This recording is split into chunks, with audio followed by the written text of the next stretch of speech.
Hi everyone, I thought I'd answer some more of your questions and read back weird messages. Be sure to check the description and go to specific questions if needed. What time of day do you like the most and why? I love the night and always have. I feel I have more energy and can accomplish more things. What is the best feeling in the world? Accomplishment. Being proud and happy with my work and accomplishments. Piano or guitar? I've always loved the piano, even learned it a bit when I was younger, but I have no idea how to play, but would love to get back into that. Do you have a favorite holiday? If yes, which one? Halloween, of course. All the other ones are like, don't really like them. I also like New Year's since it's the fresh start. Do you like candy? Nope. It's rare that I eat things like that. It also just hurts my teeth, so I try to avoid it. If I did though, it would be best if it was natural, organic, or had some nutritional value. What would you do if the internet didn't exist? Continue about my life as usual, doing the same thing but without the internet. Do you sleep with socks on or off? Depends. If it's very cold, then yes, I do. Otherwise, no, I don't. Or if they are annoying, I don't. Do you like coffee? No. What is your favorite movie, if any? I don't really watch movies, to be honest, but my favorites have to be Inland Empire and Mulholland Drive, as well as some stupid comedy movies like the Scary Movie series. Do you see yourself ever getting married? Marriage is not important to me in the slightest. If I was in a relationship with someone, it would not mean anything more or less if we were married. So the answer then is, it doesn't matter to me. Did you lose a lot of weight since before your vegetarian diet? I've always had difficulty keeping weight on. I remember when I used to eat 3,000 calories a day and I just want to gain a pound. Would you forgive your bullies? Yes, forgiveness is key. It can be difficult for people to forgive people that have abused and caused them the struggles they are facing even today. But it's important at letting go of the past. It may be difficult, but I am making progress to not hold that grudge and forgive people for what they have done to me. Aren't you afraid that with time your eyebrows will grow thicker and thicker with the shaving? Why do you not pluck besides the pain? Well, I don't see how they could grow back thicker with just shaving, but plucking is not a good alternative since it will damage the hair follicle over time and they may not be able to ever grow back. In one of your previous Q&A videos, someone asked if you spoke other languages. You said no, but you would like to learn Japanese, Danish, and Persian. Why those languages? I think it is mostly music related. Also, ever since I was little, I always have been fascinated by Japanese things. So that is my #1 language I would want to learn about. Upon seeing your video about your male to female transformation, you mentioned that you had to find your style. As a member myself of the Goth community subculture, what brought you into the proposed style? What aspects did you find from it comfortable? Is it the subculture's open-armed acceptance of everyone? How did you come around to finding it? Well, I have to say I've always kind of been like this. Just my interest, style, many other things. It's always been me, but after transitioning, I experimented with different styles, and I loved all of it until I found a darker style that I feel like myself in. It's that feeling when you know you are expressing yourself and not caring what others think of your physical appearance, and that is immediately what happened when I found my style. How do you feel about other people taking medication to treat their mental illness? While I personally do not believe in medication and advise others to research and understand what they are getting themselves into before committing to taking medication, I think it can help someone get to the point of being able to properly cope and overcome the issues. Then I think it would be fine. Like someone going into it with all intent of it being temporarily and having a goal of not being on it in the long term. But the moment it becomes dependent upon for relieving symptoms is where the problem lies. Main reason being, if someone is depressed and are hurting themselves and they then take medication to combat the depression, perhaps the moment they begin to feel depressed, they take medication. Then that becomes their coping mechanism, and that is the problem. Do you feel it can be harmful to give out advice about mental illness to others without the proper education and training? Legitimate question, since I am no trained expert. I think the primary thing to note is that everyone deals with mental health problems differently, as well as has unique experiences. With that being said, my teachings and ways of coping will not work for everyone. If someone doesn't like what I have to say, it will not help them. But if they incorporate my teachings and ways into their life, then it will help them. In other words, the person resonates with my teachings. The information I give out is not wrong or incorrect, but some people may view it as such because it doesn't work for them. Do you think it is better to be aware of any mental disorders you have, or is it better to remain unaware? I know from my experience it was bad at first. For one, I started to question myself. I went into panic mode, was a hypochondriac, self-diagnosing, whatever else. Because of that fear I had and constantly thinking about what I may or may not have, it made it worse. But when I worked through that and got to a more stable place, I became aware of what I was experiencing and could address that not only with my therapist, but more importantly, myself. When one can learn to be introspective and identify what they want to change, then they can heal. Since the most important factor is that the answer comes from within and you can overcome any obstacle yourself as long as you put your mind to it. I was wondering if disorganized speech could influence how someone uses grammar. Can it involve stuttering and repetition of words as well? Or would that be considered pressured speech? I'm sure it can, absolutely. Speaking from experience, there are times when my thoughts are just scattered everywhere and I just cannot talk straight.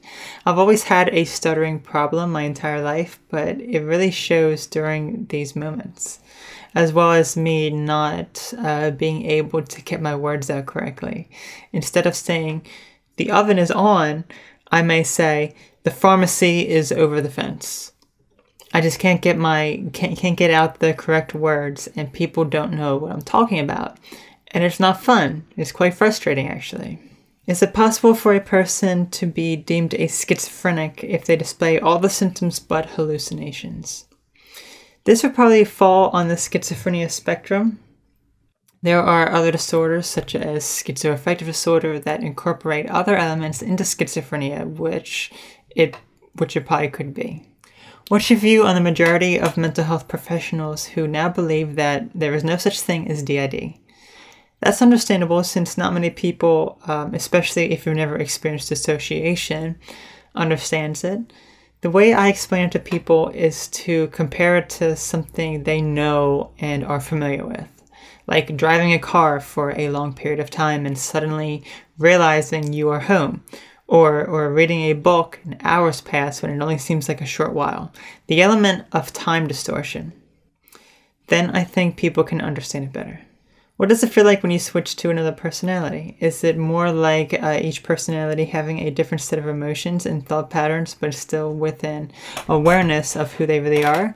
Or do you really see them as different beings with their own separate minds? It depends, and it differs for everyone.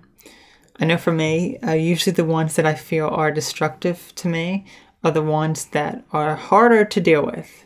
It feels like I am watching myself behave a certain way, but have no control, or other times not even there. It can be a forced control. For instance, one of these personalities could completely take me over, and usually that would result in confusion, frustration, headaches, and just negative feelings. If you could take medication that would make you comfortable with your gender you started as, would you choose that over getting a sex change? No, because then it would be taking medication and suppressing what I really am. What are your thoughts on other trans personalities on YouTube? Have you met any of them in person or are friends with any of them?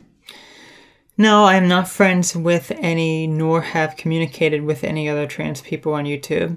However, that doesn't mean I haven't watched plenty of trans people on YouTube, because yes, of course I have. I've seen many people on YouTube. Some I watch a few things here and there. There were a few people that I watched back in 2010 to 2012 that transitioned and had surgeries, and they were so helpful when I was transitioning. Since you talked about not being able to reproduce, while male, did you ever consider saving some of your sperm in a sperm bank to have a biological child in the future? Or would you rather adopt a child if you wanted one? I would rather adopt if I wanted children, but I simply do not want any kids. What did you have done with your hands? Your index ring finger tips in the middle show the hand of a genetic female. Fascinating question, and was one that several people were mentioning around the same time. I believe this is how my hands have always been. Index finger being longer than the ring finger. If they haven't always been this way, then perhaps they changed at some point during transitioning. I don't know. It's just how they are. Weird message time. The first is, can you fit your whole hand in your mouth? I'm not sure at this question. Trigger warning. Luckily, I am not triggered by exclamation marks. You scared my kids, LOL. It all adds up to one deeply disturbed individual. Thanks for deceiving my boner. Wait, it's still there. Penis detected. I didn't finish the whole video because all I'm hearing and seeing is merely a report of the disorder rather than any proof of him having the disorder. Too boring to watch this till the end. Boo. And it is so obvious she is reading on it in front of her. This message itself isn't weird, but let's analyze it. It first begins with calling me a he, but then switches to she by the end. She is fake. All of them are. If I was fake, then all of them wouldn't even exist. Well, the maker of this video clearly isn't faking a mental disorder. It's obviously quite real. Sarcasm noted. You need to smoke a bong or have Jesus in your life or something. Exorcist the demons. And another, have an exorcism done. Thank me later. I have so many personalities and disorders, everyone look at me. Sounds like a problem you need to address, buddy. I remember when eyebrows were a thing that happened. So do I. So do I. I remember. Are those eyebrows CGI? Well, yeah, I've already admitted in a previous video that I go through each frame of the video to put these eyebrows on. On a very, very related note to the previous weird message, this is a conversation amongst 3 different people, though it's mostly just person number 1 and number 3 that are talking. It's total bull. The fake cartoon supervillain laugh, the little slip-ups that indicate a script, the overacting, the fact that it's an edited video, totally fake. Changing makeup each and every time as well, that was special. Yet the eyebrows remain perfectly consistent with each alter, as if all her personalities have the same kind of drawn-on eyebrows. She has admitted to putting on her eyebrows frame by frame as she edits them in with some kind of program. They are not actually there. She adds them in after, when editing. You understand that doesn't help her case, right? I also don't believe it. That kind of fakeness would be quite noticeable as, unless she's an editing genius, The eyebrows will displace every time she moves. Either that or she spends ungodly amounts of time editing, which also doesn't help her case. She spends hours editing frame by frame. Yeah, it doesn't help her case. I pointed it out because it's another aspect of fakeness. That's quite a bit of work to go through. She oozes phony out of her pores. I seriously cringed when she got to this asexual one.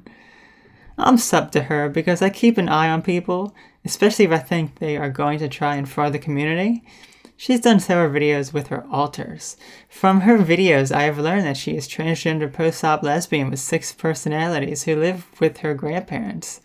That is what I've learned via her videos, and it was in a Q&A that she admitted to doing her eyebrows frame by frame until they were perfect. She's really just a huge fraud. That's the only thing that really matters in the end. Very true.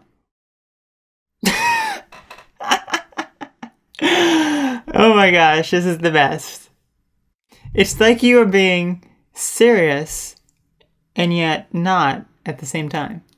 Like, you took the joke I made when someone said that my eyebrows look digitally applied, and I actually thought I was being serious. I go through each frame of the video and put these eyebrows on. See these? They don't actually exist. I use computer software to generate them. But you knew it wasn't real. So you twisted the story to make it seem like I was being serious. Oh, this is too good. And you call me a fraud? Yeah, that's exactly what you're doing. This is just the best. Skewing things out of proportion.